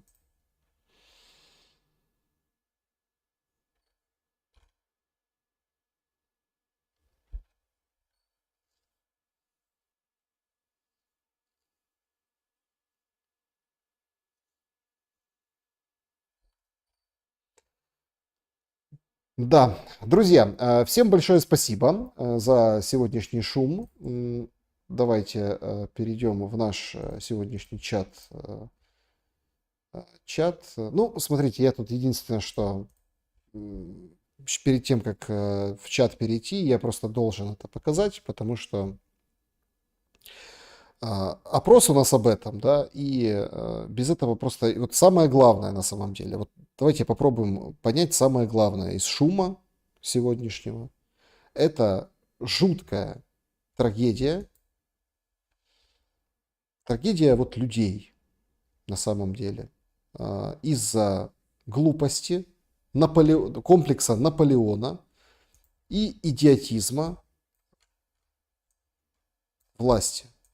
Сумы. Кондратовка. Россияне говорят, уже занято. Уже все. Локня, понятно, Юнаковка. Здесь высоты находятся. Здесь высоты. Вот поля, да, вот они. И, соответственно, расстояние сокращается. Максимально сокращается. Также из обновлений оккупирована Андреевка. Уже, ну, как бы, это подтверждает Украина, да. Тут дальше мы видим поля до Писаревки и там малой. Ну, то есть, все четко говорят, если вот Хотень будет взята, вот этот населенный пункт, вот он, Хотень, то тут, как вы понимаете, вот, от Хотиня до Сум 15 километров. То есть, вот если дойдут сюда и здесь закрепятся, то как бы Сумы это уже не спасет. Ну, вот это фактически будет атака дронами перманентная. Также продвижение есть возле Яблоневки. Вот она. То есть Беловоды. Ну и перенесемся. Здесь, возле Константиновки, есть какой-то такой очень неожиданно далекий, ну, здесь мы видим по дороге, да, прорыв, ну, такой рывок, даже не прорыв, рейд. Это Дилиевка. Это вот прямо вот в сторону Константиновки по трассе. И здесь вот таких много таких маленьких, узких, да, таких точечных продвижений вот здесь, да, как вилка какая-то. Вот, в принципе, поход на Константиновку также сейчас осуществляется. Здесь вообще, да, вот здесь, ну, это неподтвержденные данные, вот в направлении Плещеевки. То есть до Константиновки тоже можем померить. Это, ну, примерно так до центра, если 13 километров. То есть Константиновка следующая. Если пошли вот такие прорывы. Сумы, Константиновка. Вот так выглядит, да, вот карта Deep State, обновление. Параллельно с этим, конечно же, Кондрашовка. Ну, это мы говорили и раньше, просто здесь карты не обновлялись на этом фронте. И, собственно, вот как-то так. Вот так навоевали. Навоевали и навоевались. И это все в то время, когда нам говорят о том, что ой, смотрите, россияне не хотят мира. Конечно, не хотят мира. Заявления жесточайшие звучат. Так как кто к ним привел? Кто их допустил? Отсутствие диалога. Отсутствие диалога. Всем большое спасибо, Анна Салам. Спасибо за поддержку. Да, благодарю вас за супер чат, супер поддержку. Как вы думаете, что будет с суммами? 11% разрушат до основания. 16% будет так же, как и сейчас. Все очень долго тянуться. И вот эта долгая песня, вот как Константиновка, да, вот там 20 километров. Сейчас вот 13, если померить. Подойдут вплотную, не войдут 17%. И 55% большинство все-таки думают, что окружат и заберут. Больше 14 тысяч голосов мы получили. Спасибо большое за то, что поддерживаете, да, поддерживаете это голосование.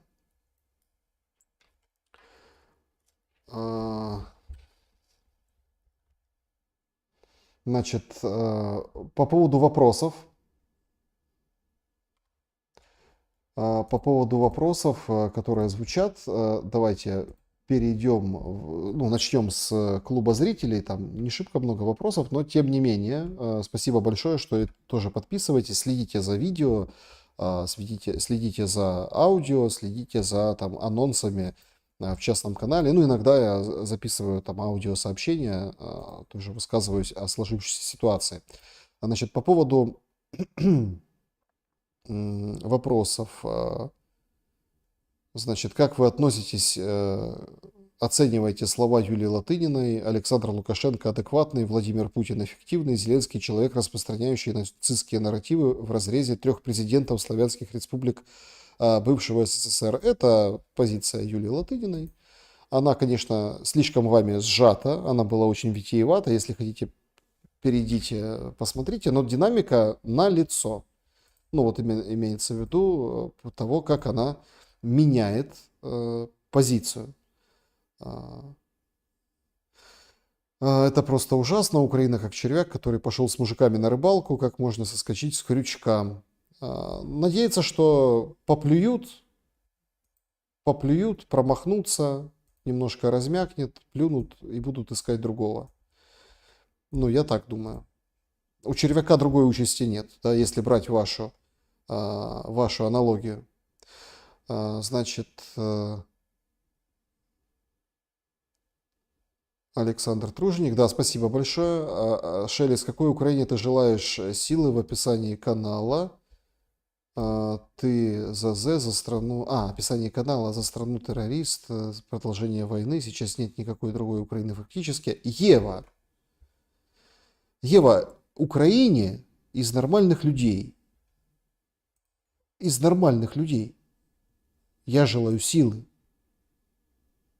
пережить вот этот ужас.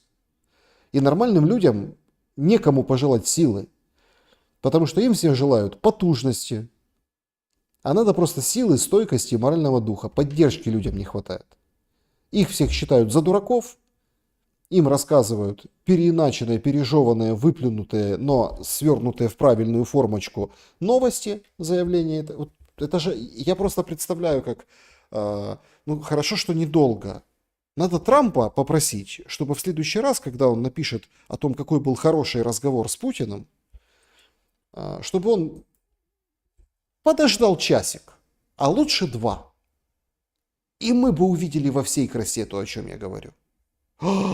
Все, там рассорились, все, там это Путин, Трамп, он снял свой релиз, а потом бы опубликовал то же самое. Вот то примерно, что и происходило эти там полчасика, когда вот это произошло. И вы увидите, насколько поменяла мозги вот эта вся эта история.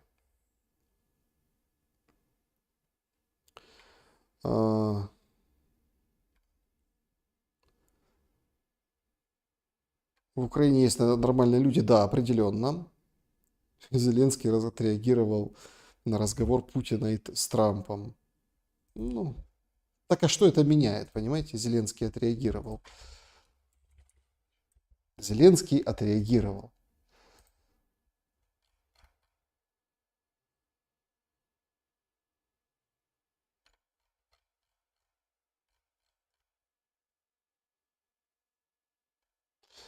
Ну, отреагировал, бог с ним.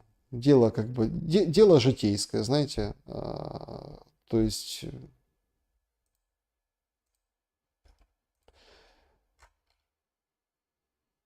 Да, отреагировал, значит, Путин чувствует безнаказанность и якобы готовит еще какие-то ответы. Каждым новым ударом по Украине, каждой новой отсрочкой дипломатии Россия показывает средний палец всему миру. Извините, что я смеюсь, это уже, наверное, нервные, устали все, скоро 12 ночи, будем расходиться. Ну, слушайте, елки-палки, средний палец всему миру.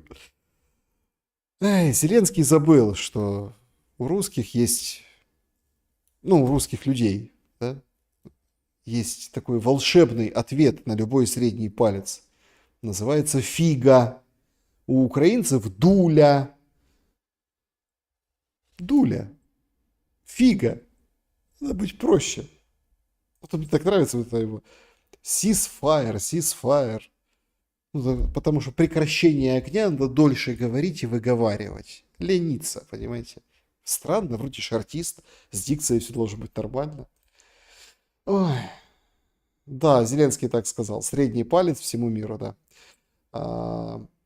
Вопрос. Накануне контрнаступа украинцы хотели мира? Хотели. Хотели, конечно, хотели. И смотрите, то есть 100% хотели мира. Ну вот это вот я вам говорю, ну опять-таки люди все хотели мира. Потому что все прекрасно понимали, что этот контрнаступ, ну, не знаю, то есть мой канал работал в этот момент. То есть была разная аналитика. Были, конечно, такие, что мы сейчас прорвемся, упремся в Мелитополь, а там будем на переговоры идти. Кто-то говорил, что надо первым забирать Крым, а Донбасс приложится. Кто-то, наоборот, говорил, что надо броситься на Донецк. Там стратегии мощные были тогда, я помню.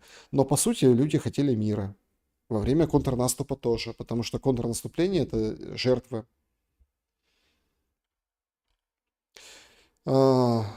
Как разгадать ребус? Россию обвиняют в неоправданном агрессивном нападении на Украину, а президент Бразилии на днях признался, что США запланировали уничтожить Россию, как одно с другим клеится. Ой, слушайте, а президент Южной Кореи вообще говорит, что спровоцировали Путина, Зеленский спровоцировал Путина, потому что он неопытный политик и дипломат.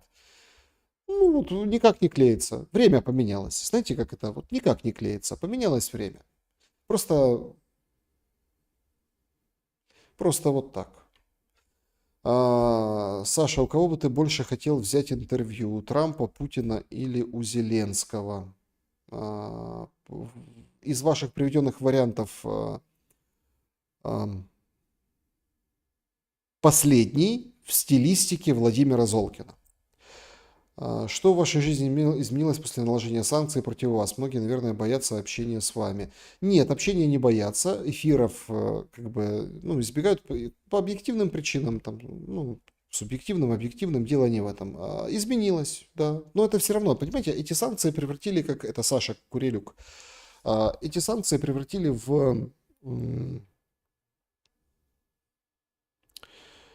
в аналог врага народа. Даже сейчас там предлагают, проголосовали уже в первом чтении, что там 10 лет тюрьмы, если там условно ты проводишь какую-то операцию, для человека, который под санкциями провести эту операцию не может.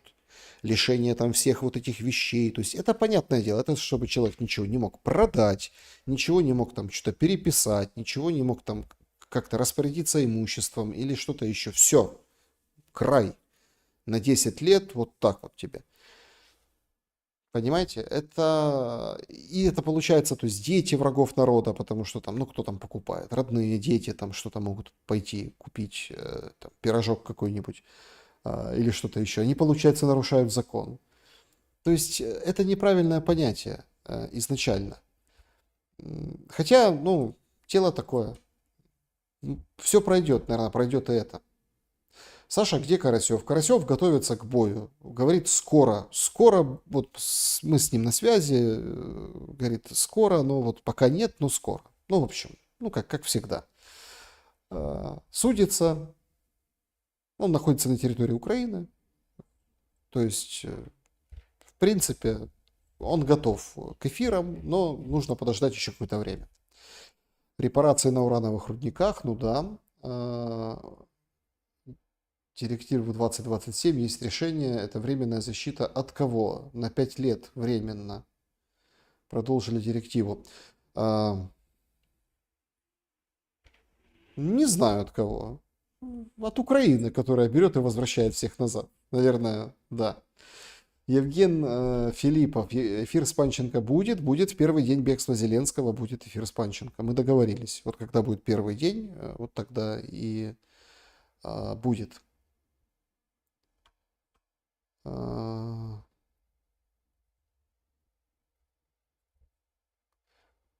Александр, ты как журналист по профессии, вопрос такой, скажи, если блогер-журналист приглашает на свою площадку заядлого пропагандиста, который распространяет пропаганду на ура, кто в этом случае блогер?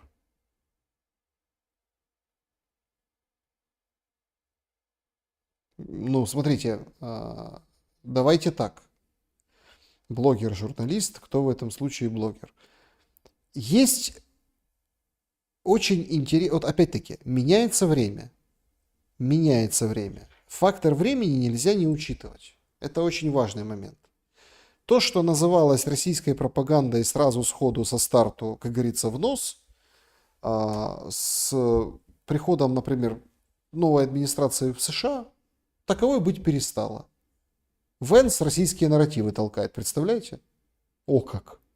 Ну или там Трамп, да, вот это все. Ну, это просто мы забываем. Там сейчас проходит 2 недели, 3 недели, и все забывают там, о чем шумели тогда. То есть время меняется. Это раз. Во-вторых, если журналист или блогер приглашает к себе и ведет себя, ну, скажем так, достойно, да, достойно, не там уподобляясь этому, то это возможность высказаться. Ведь понимаете, в чем дело? Мнения должны звучать разные, максимально разные, для того, чтобы человек мог послушать и выбрать здравое зерно. Это тоже такой стиль есть и подход. Но человек при этом не должен там, ему там, вторить, соглашаться там, или не соглашаться, имеется в виду, то есть поддерживать его. Если тут задача, в смысле, приходит блогер.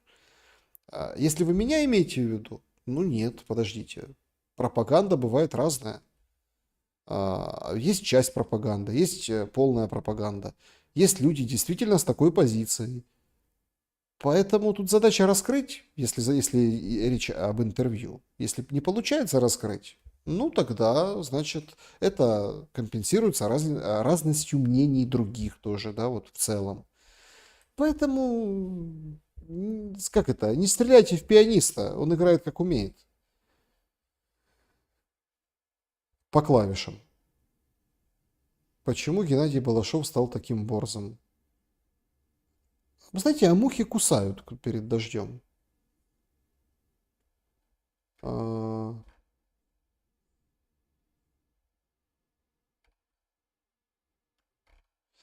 Так, Дуля у селян.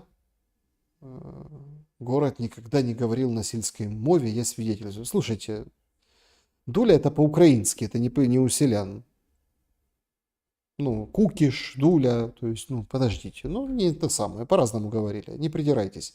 Как будет называться Украина в составе РФ, Украинский федеральный округ или Европейский федеральный округ? Нет, никак, по областям будет, как вот сейчас, ничего не будет. Округи, там, вот это все.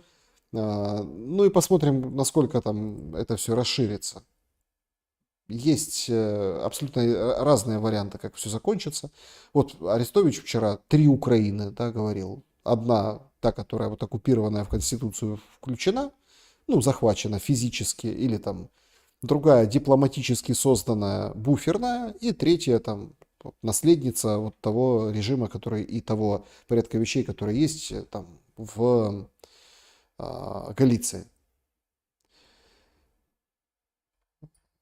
Так, значит, а еще шиш, да, с маслом, еще шиш. Мы все из села, по большому счету, да. Шелест. Мы из тех, кто любит длинные и частые шумы. Обращаю внимание тоже на нас. Спасибо вам большое. Как вы думаете, будет ли мир в ближайшее время? И что вообще должен предпринять Зеленский, чтобы завершилась война, пойти на уступки? Ой, шуточник у вас ник такой.